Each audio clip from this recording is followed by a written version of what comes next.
구원 상담 5번 행위 거절 로마서 10장 1절 말씀. 형제들아, 내 마음에 원하는 바와 하나님께 구하는 바는 이스라엘을 위함이니 곧 저희로 구원을 얻게 함이라. 바울이 간절히 원하는 소원은 무엇이었나요? 오직 이스라엘 백성이 구원을 얻는 거였어요. 여러분의 소원은 무엇인가요? 온 가족이 구원받는 거지요? 노아처럼 온 가족이 구원받았으면 정말 좋겠지요? 교회 다니는 모든 분들이 이 참된 복음을 듣고 다 구원받았으면 정말 좋겠지요? 로마서 10장 2절 말씀. 내가 증거하노니 저희가 하나님께 열심히 있으나 지식을 주친 것이 아니라. 이스라엘 백성들이 하나님께 열심은 있는데 뭐가 문제였나요? 지식을 주춘 것이 아니라 이 지식은 하나님의 말씀을 말해요. 기록된 하나님의 말씀대로 순종하는 게 아니라 자기들의 전통대로 교리대로 유전대로 하고 있었어요. 로마서 10장 3절 말씀. 하나님의 의를 모르고 자기 의를 세우려고 힘써 하나님의 의를 복종치 아니하였느니라. 예수님께서 십자가에서 다 이루신 의는 전혀 모르고 자기의 의를 세우려고 애쓰고 힘쓰고 있는데, 문제는 자기의 의가 많으면 많을수록, 자기가 한 것이 높으면 높을수록 하나님의 의를 받아들이지 않고 있어요. 자기가 한 그 의 가지고는 천국에 들어갈 수가 없는데 그 이유가 무엇 때문일까요? 하늘나라는 하나님만큼 의로워야 들어갈 수 있기 때문이에요. 이제부터 겸손히 기록된 하나님 말씀 앞에서 자기의 모든 의를 내려놓고 예수님의 십자가의 은혜로 주신 온전한 의를 믿음으로 받으세요. 갈라디아서 3장 10절 말씀. 무릇 율법 행위에 속한 자들은 저주 아래 있나니 기록된 바 누구든지 율법책에 기록된 대로 온갖 일을 항상 행하지 아니하는 자는 저주 아래 있는 자라 하였음이라. 율법을 철저히 지켜서 구원받으려고 하는 자는 결국 어떻게 되나요? 저주를 받게 되지요. 왜 저주를 받을까요? 율법은 선하고 의롭고 거룩해서 율법을 지켜 행하면 약속하신 대로 축복받지만, 그러나 그 율법 중에 하나만 범해도 저주를 받게 되는데 우리는 이 율법을 항상 지켜 행할 수가 없지요.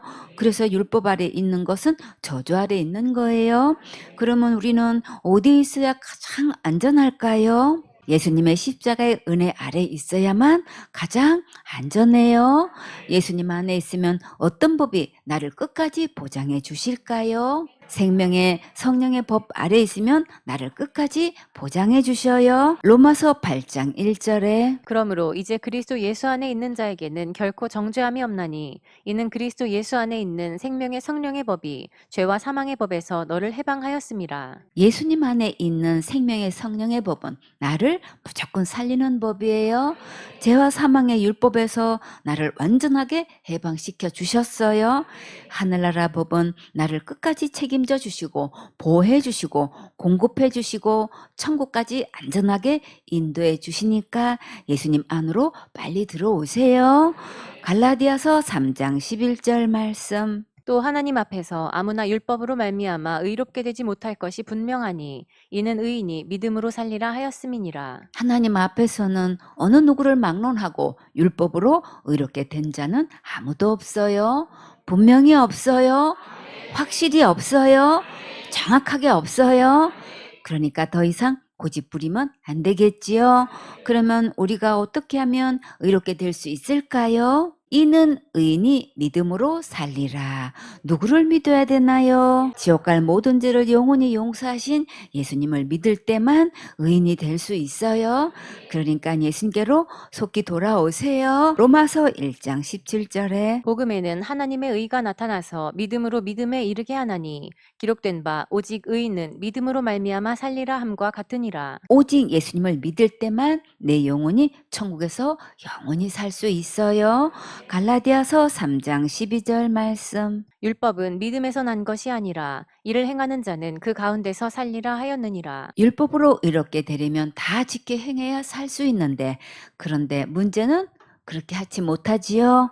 요한복음 1장 17절에 율법은 모세로 말미암아 주신 것이요 은혜와 진리는 예수 그리스도로 말미암아 온 것이라. 나는 율법 아래 있을 것인가, 예수님의 은혜 아래 있을 것인가, 각자가 결정하는 거예요. 율법 아래 있으면 저주받아 지옥 가고, 예수님의 십자가 아래 있으면 은혜 받고 천국 갈 수 있어요. 여러분은 어디 아래 있을 거예요? 예수님 아래 있어야겠지요? 참 잘했어요. 디모데전서 2장 6절 말씀. 그가 모든 사람을 위하여 자기를 속전으로 주셨으니 기약이 이르면 증거할 것이라. 속전은 죄를 면하고자 바치는 돈을 말해요. 꿈나무들, 여기서 그가 누구신가요? 예수님이시지요. 예수님은 모든 사람을 위하여 자기를 속전으로 주셨다고 하셨는데 얼마나 주셨을까요? 예수님의 생명값을 주셨지요. 하나님께서 창세 전부터 계획하신 뜻을 때가 되었을 때 그 약속을 십자가에서 다 이루어 주셨어요. 여기서 모든 사람 속에는 누구도 포함되나요? 나도 포함되었지요. 예수님은 자기 몸을 속전으로 들여서 우리를 지옥 갈 모든 죄에서 구원해 주셨어요. 이 예수님을 믿으면 구원받을 수 있는 거예요. 하나님께서 약속하신 대로 몸을 입고 오셨고 십자가에서 우리를 죄로부터 구원하셨어요. 약속의 하나님께서 예수님을 믿는 자들을 반드시 천국으로 인도하셔요. 빌립보서 3장 5절 말씀. 내가 8일 만에 할례를 받고 이스라엘의 족속이요 베냐민의 지파요 히브리인 중에 히브리인이요 율법으로는 바리새인이요. 여러분은 바울만큼 대단히 자랑할 만한 갈록을 가지고 있습니까? 아니지요. 그러면 바울이 어떻게 생활해 왔는지 한번 살펴볼까요? 내가 8일 만에 할례를 받고, 유대인의 이 할례는 가장 큰 자랑인 것을 볼 수 있어요. 할례 받는 것도 가난하기 때 받았는지 장성해서 받았는지 큰 차이가 있지요. 근데 바울은 언제 받았다고 했나요? 태어나서 8일 만에 받았다고 했지요. 바울이 8일 만에 할례를 받으려면 바울 자신이 스스로 할례를 받았나요? 바울의 부모님이 8일 만에 할례를 해 주었지요. 바울은 첫 출생부터 확실하게 하나님을 경외하는 집안에서 태어났어요.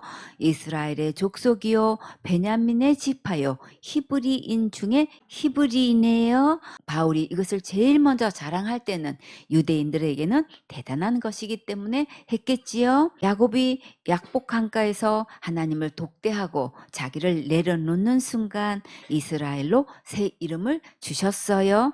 히브리의 뜻은 건너오다의 뜻이에요.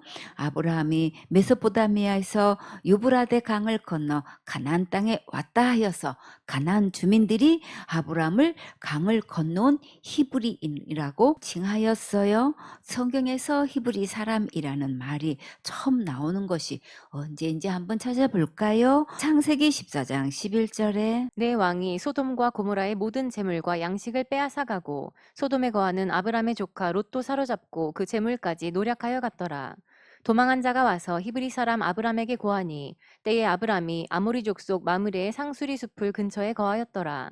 마므레는 에스골의 형제요 또 아넬의 형제라. 이들은 아브람과 동맹한 자더라. 13절에서 아브라함을 히브리 사람이라고 했지요. 아브라함을 가나안 사람들이 강을 건너온 사람이라고 불렀어요. 이스라엘의 족속이요 베냐민의 지파요 히브리인 중에 히브리인이요 라고 하는 것은 바울이 순수한 아브라함과 야곱의 혈통을 이어받아 오랜 전통의 가문에서 태어났다는 것을 강조한 거예요. 율법으로는 바리새인이요. 바울은 유대교의 모든 율법과 간섭을 가장 엄격하게 요구하고 철저히 지키는 바리새파 회원이었고 어디 한 군데 흠 잡을 데 없는 진짜 유대인이다라는 자부심이 대단한 바리새인 중에 바리새인임을 힘주어 말했어요. 빌립보서 3장 6절 말씀. 열심으로는 교회를 핍박하고 율법의 의로는 흠이 없는 자로라. 바울이 교회를 얼마만큼 핍박을 했었나요? 교회를 아예 잔멸하려고까지 핍박을 했지요. 또 각 교회에 가서 교인들을 불러다가 예수님을 주로 섬긴다고 하면 옥에 가두고 매질하고 죽이기까지 했어요. 이것은 아무나 할 수 없는 정말 열심히 특심이라는 것을 유대인들에게 확실히 보여주었어요. 율법의 의로는 흠이 없는 자로다. 사람들 앞에서 율법을 거스려 오점을 남긴 적이 없는 정말 대단한 모범생이고 율법에 열심 있는 준수한 청년으로 반듯하게 자랐다고 자랑했어요.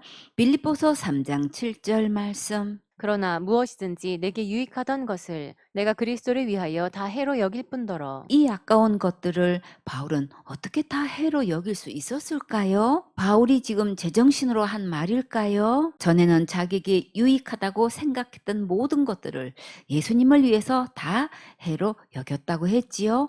바울이 어떻게 이렇게 변화될 수 있었을까요? 여러분에게 이런 것들이 있었다면 정말 해로 여기고 다 버릴 수 있겠어요? 정말 쉽지 않겠지요? 그런데 바울은 어떻게 이런 것들을 다 해로 여기고 버릴 수 있었을까요? 빌립보서 3장 8절 말씀. 또한 모든 것을 해로 여김은 내 주 그리스도 예수를 아는 지식이 가장 고상함을 인함이라. 내가 그를 위하여 모든 것을 잃어버리고 배설물로 여김은 그리스도를 얻고. 지옥 갈 모든 죄를 영원히 용서하신 예수님을 만나면 확신을 누릴 수 있어요. 진실하고 고상한 예수님의 십자가의 그 은혜를 맛보면 이 복음을 전할 수 있어요. 세상에서 자랑 삼았던 모든 것들은 부활하신 예수님 만나면 모두 배설물로 버릴 수 있어요. 내 인생의 최고로 여기는 가치관이 예수님 만나면 새로운 성서적 가치관으로 변화될 수 있어요. 빌립보서 3장 9절 말씀. 그 안에서 발견되려 함이니 내가 가진 의는 율법에서 난 것이 아니요 오직 그리스도를 믿음으로 말미암은 것이니 곧 믿음으로 하나님께로서 난 의라. 지금 여러분이 가진 의는 어디서 났나요? 율법을 철저히 지켜서 났나요? 교회에서 열심히 충성봉사 헌신해서 났나요? 아니에요. 그러면 예수님을 믿음으로 하나님께로서 난 의를 가지셨나요? 그래야지요. 오직 예수님께서 주신 의만 천국 갈 수 있어요. 이제부터 내 의는 다 배설물로 버리고 오직 예수님의 의만 가지세요. 그러면 정말 너무나도 아름답고 거룩한 하나님의 자녀로 변화될 수 있어요. 오늘 예수님 만나면 가장 최고로 행복한 주인공이 될 수 있어요. 아멘.